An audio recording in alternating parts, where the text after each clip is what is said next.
Shalom. Shalom. Before we get started, we want to give all praises, glory, and honor to Yahweh, Ba'ashem, Yahweh Yahushai, Ba'ashem, Ba'ashem, Rakakodash. We also want to give a sincere double honors unto our elders and apostles, a great millstone, men who rule well, men who taught us this truth. Peace and blessings be unto the elect of the nation of Israel. I'm the brother Shamaria. And brother Asaf. Brother Azaria.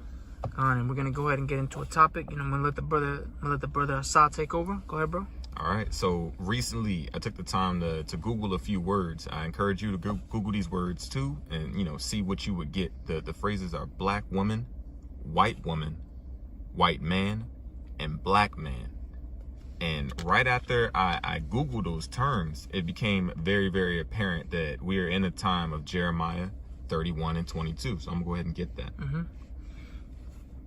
And this is Jeremiah 31 and 22.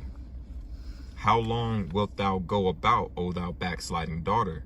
For the Lord hath created a new thing in the earth. A woman shall compass a man. If you go into that word compass, it means like surround, round about. So from every angle, these women are beating us. Yep. So you come back to the actual Google results. Here's what I got. When I Google black woman, I see, what's her name? Her name is Maya Angelou, Oprah Winfrey, Camilla Harris, Michelle Obama. I see all these really, really successful women and taking professional headshot photos. They looking really good. All these women are perceived millionaires, very successful in the world. You come down to black man, all you see is mug shots and people's last photos, probably somebody with some wings on your end. What's the dude? George Floyd, you know about him? There's the other dude, I don't even know his name. 25-year-old black man running through suburban Georgia. You see one of the last photos of him alive.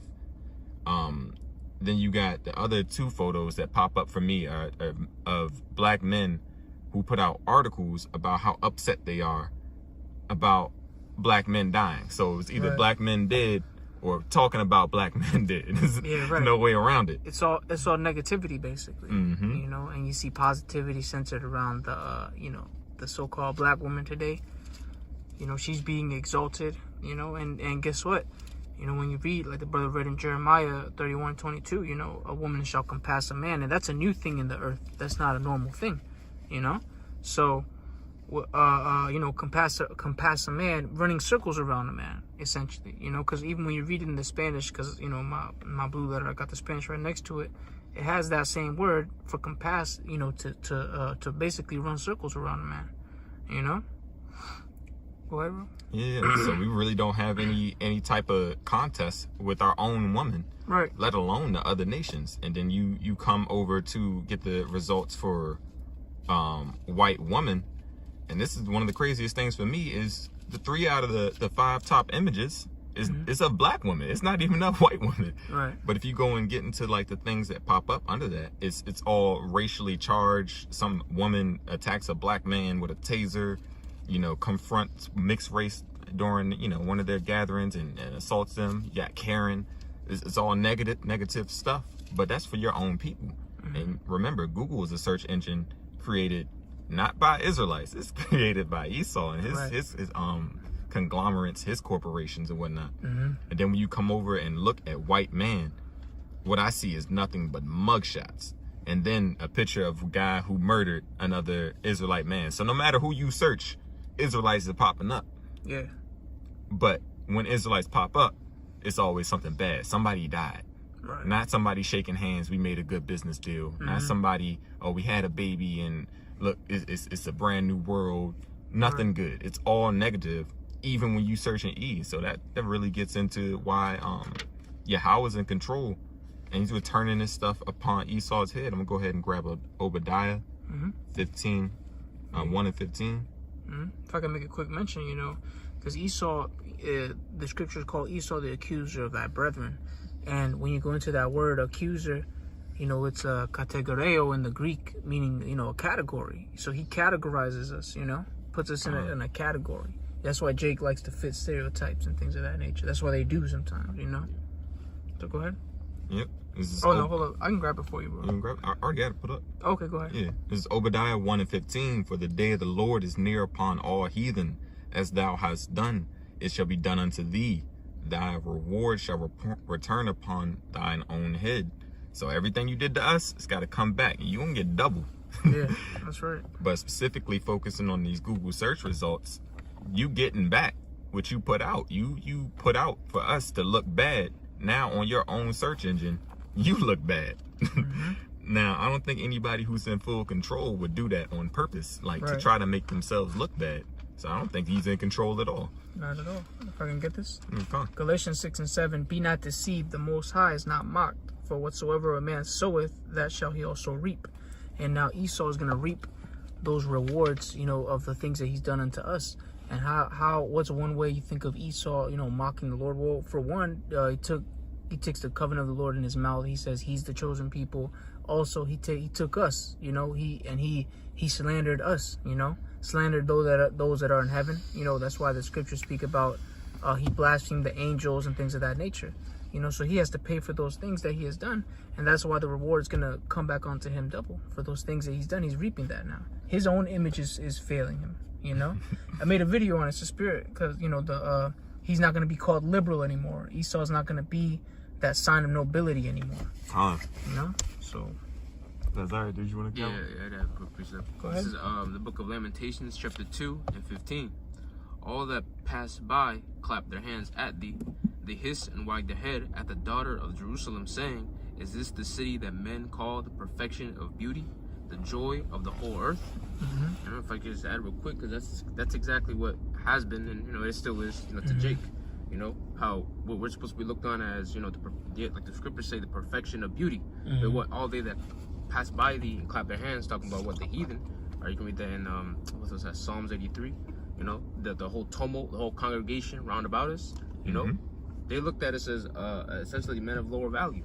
All right, but guess what? Slowly but surely, that's coming upon Esau, Edom, the actual man who actually is of low value, man. The scriptures call him a base man. Yeah, right? He's low. Matter of fact, let me grab this one real quick. This is the scripture I was talking about, Isaiah 32 and 5. The vile person shall no more be called liberal. Now, who's the vile? Well, Job, the 30th chapter, Job is speaking about Esau, and he called them viler than the earth. That's how we know this is talking about Esau. The vile person shall no more be called liberal, which liberal going into nobility. He's not going to be looked at as the sign of nobility anymore, which like how he was at one point. Light bearer. Yeah, that's the light bearer. That's how he was looked at.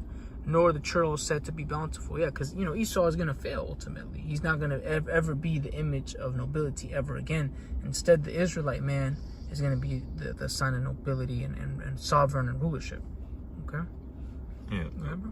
Just to add to that, I'm going to go ahead and grab Deuteronomy 14 and 2, and I got another scripture to go behind that. I'll grab Deuteronomy for you. Oh, you got it? Yeah. Because basically, what you're seeing is Esau is he's being pushed into his proper position, which is at the base, the bottom of all people, and we're being uplifted. Yeah. But go ahead. Yep, Deuteronomy 14 and 2. For thou art an holy people unto the Lord Yahweh, while Yahweh Shai thy power. And the Lord Yahweh, while Yahweh Shai hath chosen thee to be a peculiar people unto himself above all the nations that are upon the earth. And that's where we're supposed to be, above all people. And that's talking about Israelites. It's not talking about, Esau or the so-called white man. That's talking about the Negroes, Latinos, and Native Americans. These are the group of people that are chosen to be above all other people. These are the group of people that right now are being referred to as a worm, pursuant to Isaiah 41 and 14. But the other scripture I wanted to grab was actually 2nd Ezra. So I'm going to grab 2nd Ezra 6 and 56 and 56. I'll grab it for you. I'm already there. You already there? 2nd Ezra 6, verse 56. As for the other people which also come of Adam, thou hast said that they are nothing but like unto spittle, and hast likened the abundance of them unto a drop that falleth from a vessel. So they're worthless. You're nothing. Yeah, exactly. Nothing. That's one of my favorite scriptures. I love bringing that one. Yeah, Khan, because ultimately the Lord already chose who's going to be the rulers of the earth. Right now it's given unto the heathen. It was given to the heathen for that season, but soon it will be given back to the rightful owners, in due season, and we're coming into that. We're coming into that, changing of rulership, man. That's why you see, Israelites, even you could even see it with the regular Israelite carry themselves more different, man. They look better than Esau, man. And at the bottom, and that's one of the weird things, is at the bottom of our projected image. It's never been worse than this. You just by Googling us, the entire world can look and see us in a fucked up position. But even in that state, Esau's women's trying to get with us. Yeah. Even in that state, the other nations' women are trying to get with us. Yeah. Even in this state, we're still better than them. That's wild. Yeah. But that's all I had on that one. Okay, Khan. You had any more precepts? Yeah, of course. Okay, I didn't want to. You said you wanted to keep it. Yeah. Oh, we can get 2 more. We can get a few more. Khan. If you have more. Yeah. I had a quick one. Go ahead. Psalms 10 and 2, the wicked in his pride doeth persecute the poor, which will bring this out often, speaking about Esau, because he's the wicked, and in his pride he persecutes the poor, which are the Israelites. Let them be taken of the devices that they have imagined. Right, because one of the devices that Esau has against us is the media. That's what he's using to paint us as killers and gangsters, thugs, and our women as whores. But those devices are now falling on him. Now he's being looked at as that as well. Like the brother brought out, when you Google those phrases, you see nothing but negativity when it comes down to the so-called white man, so-called white woman, Yeah. So, yeah, man, they're gonna be taking devices that they have imagined. The ultimate device they're gonna be taken with is those missiles at the end, And guess who devised it? Them. Yeah, they devised it. That's funny. Okay. Which other scriptures? Yeah. You go ahead. Real quick, this is Psalms 83 and 3. It says, they have taken crafty counsel against thy people and have consulted against thy hidden ones. Yep. All right, and if you read the verse prior, verse 2, it says what thy enemies are, make a tumult, that what they're together against us. Okay? And the brothers have mentioned, they're a part of that, part of what they have come up with, what the crafty counsel, all these other devices, like the microchip, the missiles, like the brother mentioned, even concerning Google, the search engine, you can find the truth on something that Esau, right, and back in the 60s, with the internet, with the television, able to record things of that nature. Guess what? You can find the truth on something that Esau's platform, and what the truth speaks against this man, So even something as simple as that, okay, our enemies and that crafty counsel, ultimately the tools that they have imagined, all right, it's gonna fall upon them, Dramatic. Yep. How many more did you have? Only. It's only really relevant to bring out, a few more. So Okay. I'm gonna just grab the ones in Genesis. It's like a couple. Okay, come on. Go ahead. Yeah. So this is Genesis 27 and 38, and this is Esau talking to his father Isaac. And Esau said unto his father, "Hast thou but one blessing, my father? Bless me, even me also, O my father." And Esau lifted up his voice and wept. So he's over here crying, trying to get a blessing, because this is right after Jacob had, came to claim what was rightfully his, because Esau sold it in the first place. And Isaac, his father, answered and said unto him, "Behold, thy dwelling shall be the fatness of the earth, and the dew of heaven from above, and by thy sword shalt thou live." And I'm gonna stop that right there, because that's what he's doing. He's using his sword to destroy us, and he's got the whole world. He's got all his social media and everything. He got Google totally under his control. Well, totally made by him, and totally not in his control. This is blessing. You go into that word sword, it means destruction. So to take our image and destroy even that, like, that's something I wouldn't even thought of. Just the perception of me before I walk into the room is already automatically negative. People are already saying, we gotta watch him. Yeah, right. Period. I ain't even open my mouth. They're not even listening. Yeah. But go ahead. That's that categorizing. He already painted up a certain image of us, So people are already, prejudiced about us just because of what he painted. Because of the image that he, slandered. But yeah, that's his gift, and that's the reason he, went out and did that. And then he has that perpetual hatred. As I read on, he said, and thou shalt, this is 27 and 40 in Genesis, and shalt thou serve, and by thy sword thou shalt live, and shalt serve thy brother. And it shall come to pass that when thou have dominion, that thou shalt break the yoke off thy neck. So thou shalt break his yoke off from thy neck. So that's where Esau's at right now. He broke the yoke. And Esau hated Jacob because of the blessing wherewith his father blessed him. And Esau said in his heart, "The days of mourning for my father at hand, then will I slay my brother Jacob." This is that perpetual hatred right there. That's right. He hates us because of that birthright. Yep. And so he's going to destroy our image because of that birthright. Yep, exactly. Come. Did you have anything? A lot. Nah? Okay, come. That's it? That's it. So, okay, hey, Lord willing, this video was edifying. We want to give all praises, glory, and honor to Yahweh, Ba'ashem, Yahweh Shai, Ba'ashem, Rakakadash. Double honors to our elders and apostles, great millstone men who were women and taught us this truth. Peace and blessings be to the of the nation of Israel. Shalom. And Shalom.